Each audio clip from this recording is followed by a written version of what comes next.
বিকেলবেলায় বেলঘরিয়া থেকে আমার বড় মামি শাশুড়ি, তার ছেলে আর ছেলের বউ এসেছিল আমাদের বাড়িতে। না না খাবে না, ইচ্ছে হচ্ছে খেতে কিন্তু সুগারের ভয়ে খেতে পারছে না।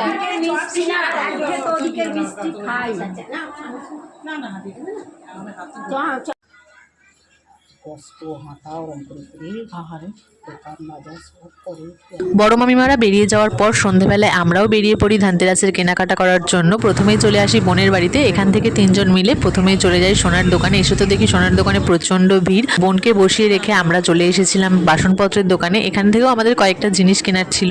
এসে তো দেখছি এখানেও ভিড়। কোনো রকম ঠেলাঠেলি করে নিজের জিনিসপত্রগুলো পছন্দ করে নিয়ে আবারও চলে এলাম সোনার দোকানে। কিছুর উপর পলা বাঁধানো দেখছিলাম, প্রত্যেকটা ডিজাইনই কিন্তু বেশ সুন্দর। তারপরে দেখে নিলাম কয়েকটা কানের দুল। বাবা এইটা খুব সুন্দর লাগছে। এটার দাম কত?